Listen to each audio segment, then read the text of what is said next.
Roddy Cowan. Thank you very much, Mr Davies. As mentioned there by the honourable member for Midlothian, 2.2 million people working in construction, without whom no offices, no factories, no roads, no schools, no homes, and where we place great value in having a roof over our heads, we undervalue the very people who have built them. I shall. I thank the honourable member for giving way. Following on from that, there's a concerning skills gap growing in the UK construction sector, meaning that existing employees are having to work longer hours on site to compensate for this gap. Does the honourable member agree that if this skill shortage isn't addressed, many construction workers will experience fatigue and may be burdened with poor health and retirement outcomes? Roddy Cowan. I couldn't agree more. It's a symptom of when I left school back in the late 1970s that it was no longer fashionable to take on trades.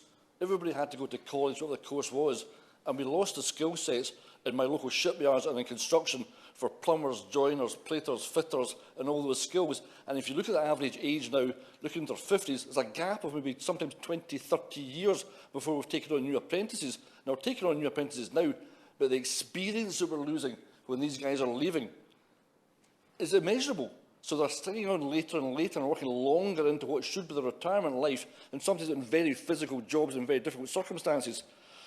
And as we approach a general election, a lot of MPs will be asking themselves the question, should I stand again?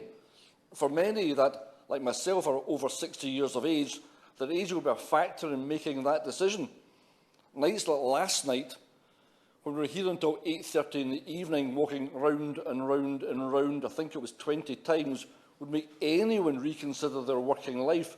But more than that, in relation to the physical aspect of construction work, I spent the weekend gardening. When I say gardening, I don't mean bedding plants and potting sheds. I mean industrial, petrol-driven machinery. Trees, bushes, grass, all got the treatment. My green credentials may have taken a battering, but I can assure you that replanting of more appropriate species will take place in the near future. But my point is that at 63, hard labour for me is a few hours interrupted by cups of tea, chocolate biscuits, and after with the neighbours and much stroking of my beard as I perused the damage that obviously I was doing.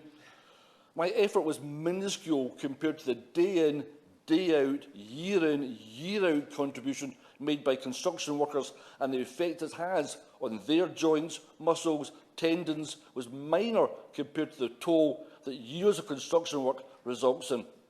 When I was 17, I worked on building sites and spent the day carrying bricks, mixing cement, moving raw materials around for a skilled workforce to utilise. I can't imagine what state my body would be in if I'd done that job all my working life. And yet we ask those workers to work in freezing conditions during the winter and increasingly hot conditions in the summer. The job we do must have a bearing on the age we retire at. And in response to the answer given to the honourable member for Midlothian from the UK Government, the UK Government believes that the principle of having a state pension age is that the age that is the same for everybody is fundamental in the UK. Well, I disagree with that. It is a merit of simplicity and clarity, including giving a clear signal to those planning for retirement. But I would ask, what is that clear signal?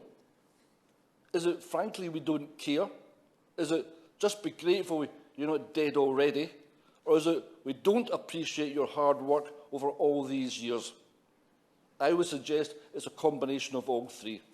Finally, Mr Davies, we acknowledge that many professions can and do retire earlier already. That happens. It's time we extended that to the unsung heroes that are our construction workers. Matt Rodder.